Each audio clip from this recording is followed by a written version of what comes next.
Welcome back to the lectures. The purpose of this lecture is to introduce elementary mathematical functions, a few of them that you will need time and again during this course, either as solutions for the quantum problems that you study or functions which you will need in order to understand the behavior, the mathematical and the spectroscopic outcomes of experiments and so on. So, let me start with something very elementary, and this lecture is titled Elementary Mathematical Functions Used in Our Course. It is not exhaustive. In 20 minutes I cannot say too many things. The first function that we will look at are the two sets of functions exponential e to the plus or minus kx. K is a real constant. If k is imaginary or complex, it has its own different set of properties. K is real constant. Let us look at what the exponential actually means. I think most of you remember the plot when we picture the exponential as a function of the variable x, and you write this the y axis as exponential k of x. For a given value of k, if you plot this function, obviously at x is equal to 0, this function has a value 1. So, we will start somewhere here, some scale, and then you can see that if k is positive, k is greater than 0, then this is a growth function. Okay, growth, meaning that the function increases in its value as x increases. Now, that is for one value of k. Now, let me call that k as k0, some constant. Now, suppose I have a different value of k, the function may again start from 1, but it may grow something like this, okay, or it may be slower for another value of k, or it may be really fast. Okay. So, let us do it by making this as k0, k1, k2, k3 as some different values of k. What is the relation between these? It is quite obvious that this grows much faster for a given value of x than any other function. Obviously, k3 is larger than k2, then k1, then k0.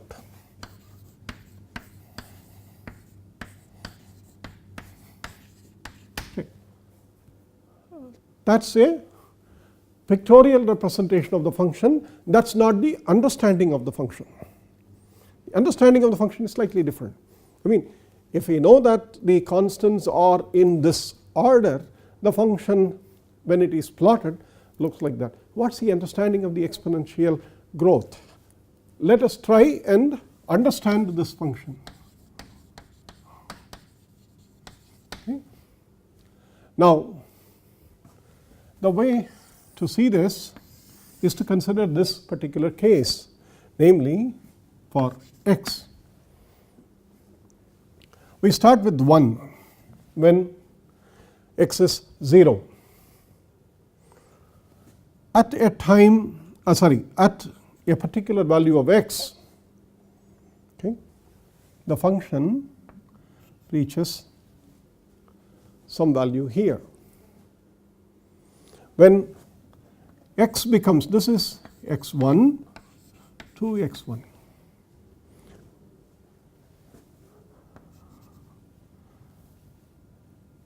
One, 2, 4,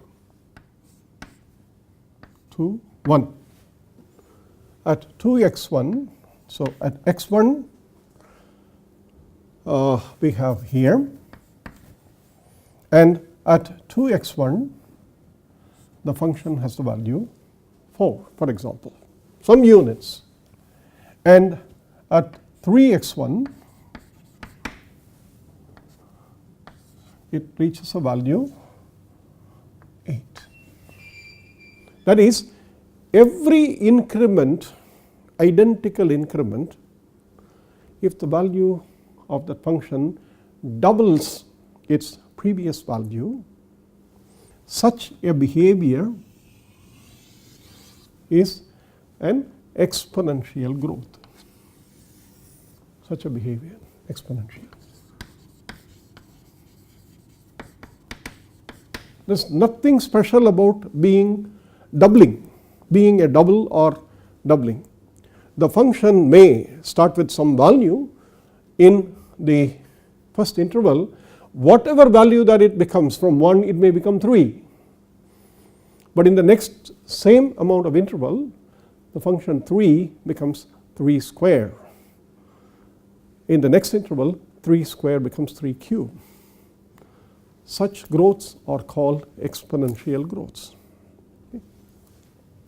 If you do it for 3, quite obviously it's even steeper. Or in this picture itself, if you do it for 3, you are somewhere here, and then 9 you are somewhere here. So the point is, you have here, and then for 2x1 you are here, and you see that the function grows even steeper.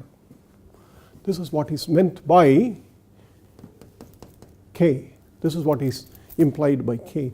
K tells how fast, in what ratio that the function grows with respect to the variable x. Okay? This is for exponential growth. Now, what about k less than 0? That is negative, which we call as exponential decay. Okay? E to the kx, k greater than 0, growth. K less than 0, it's decay.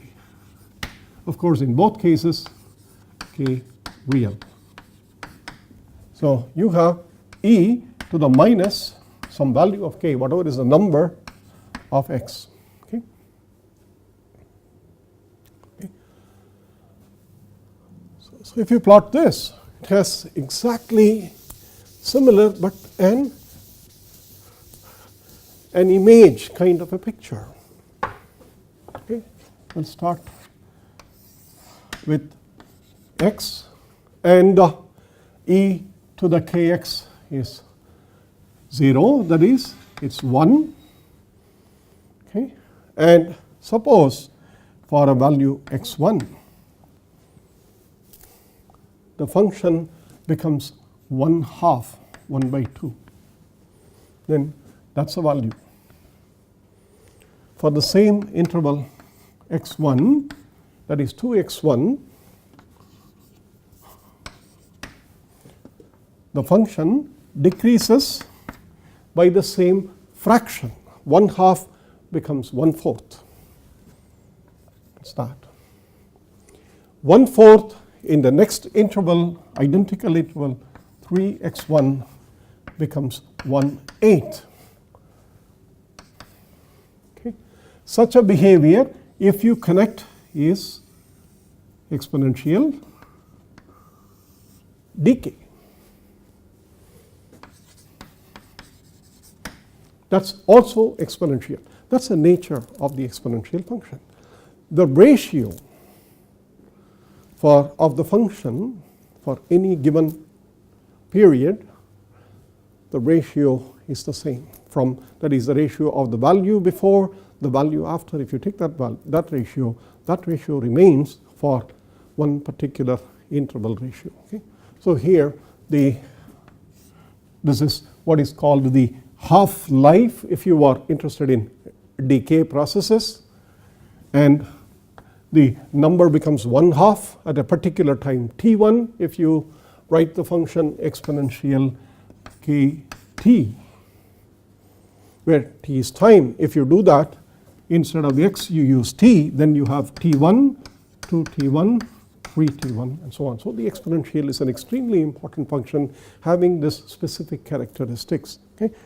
And the derivative of an exponential d by dx of e to the kx is k e to the kx, that you should know, and the integral of 0 to some constant c1 finite value of an exponential kx dx is obviously, you can calculate that. Okay.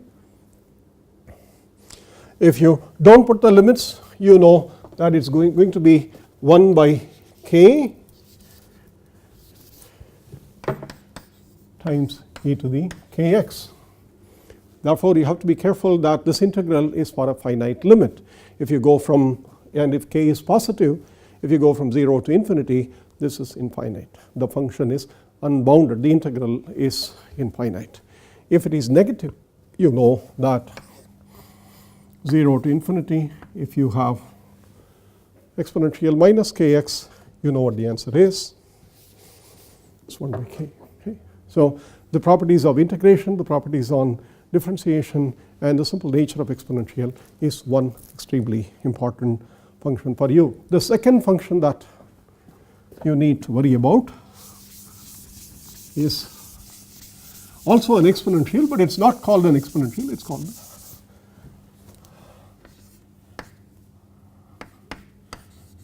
it's called Gaussian. If it is minus, we usually call it a Gaussian function.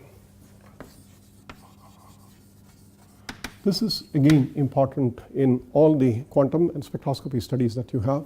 What's the nature of this function? Unlike what you saw here, it's not increasing forever.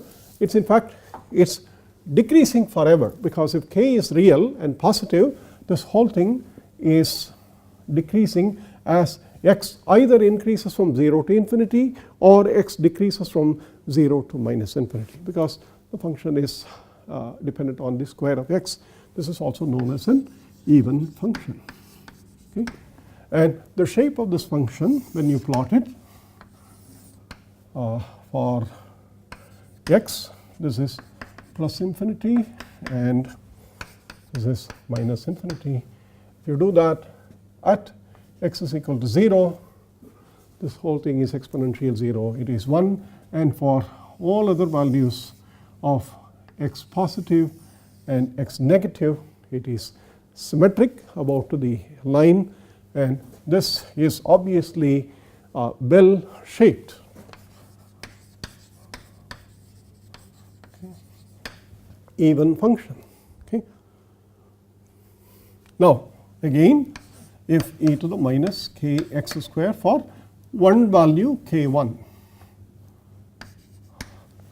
Suppose I want to plot this for another value k2, where k2 is less than k1, it's quite clear that for any given x,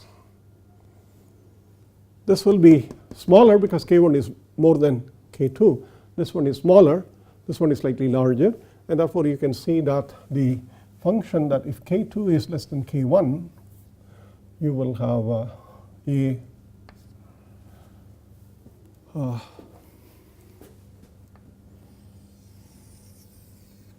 more elaborate, a wider function. This is k2. Okay, k2. If you have k0, sorry,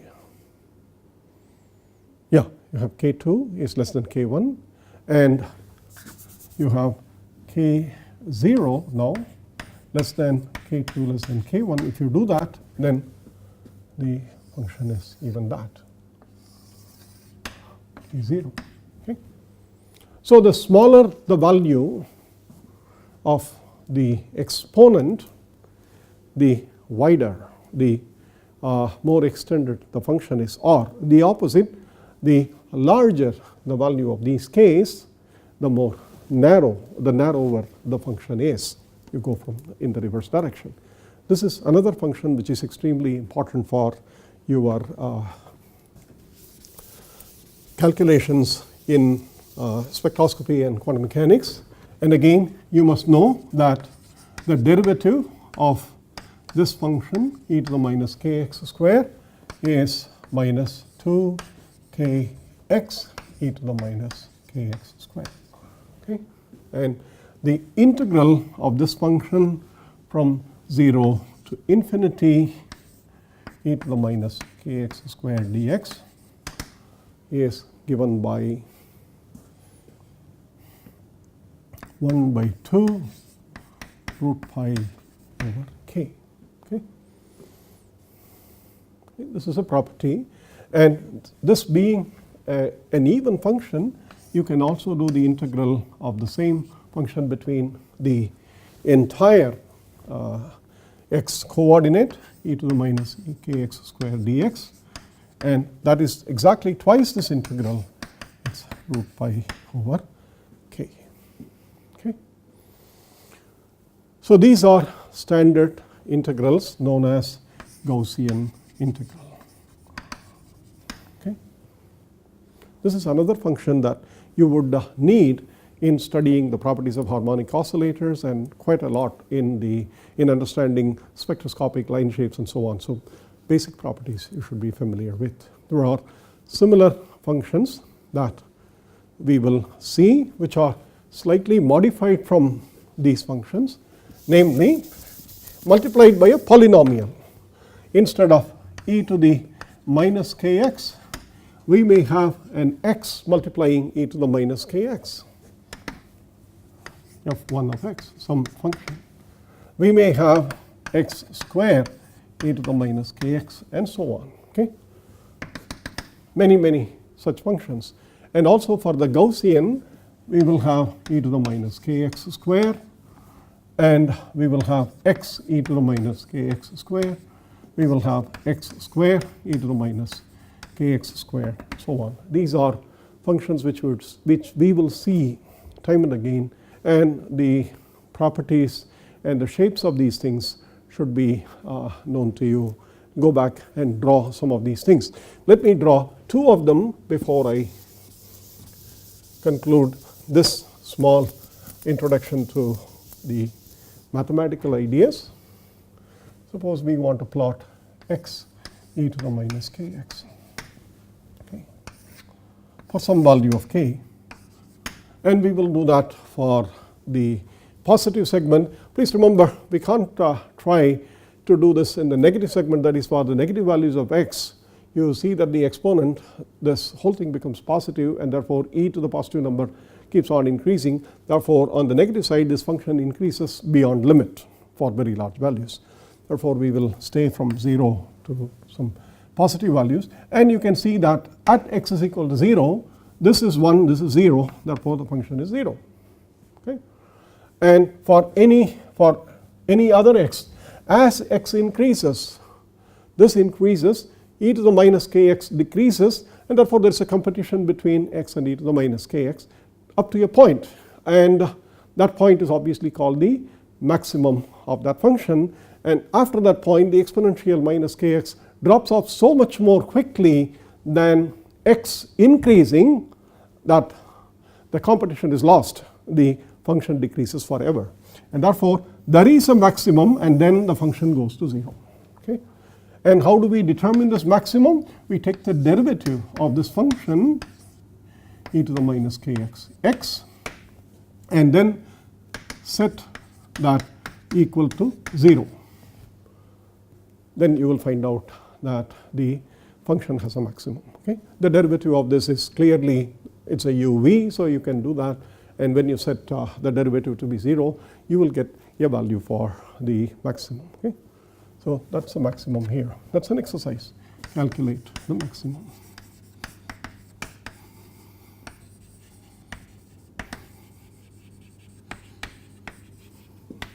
Okay.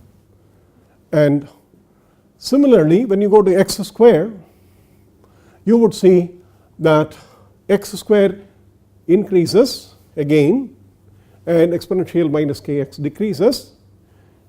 Since x square increases for larger values of x much more than x itself, the competition is taken over for a little longer or a little larger value of x, and after that again the exponential wins over. In fact, the exponential wins over for all powers of the polynomials of x.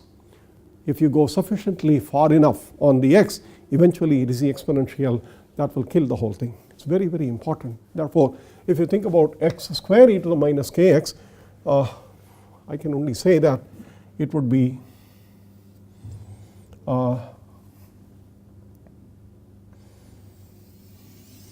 somewhere else. The maximum would be somewhere else. Okay? Farther away, maximum. And the value of this will also be different. Okay? So these polynomials multiplied by the exponentials are extremely important in understanding the wave functions and the properties of the wave functions for hydrogen atom. The polynomials involving the Gaussian and the polynomials in front of them, x and x square and so on, are important in understanding the harmonic oscillator and other elementary models in quantum mechanics. Therefore, please keep this in mind, and please attempt some of the exercises given at the end of this lecture. Until we meet next time, thank you.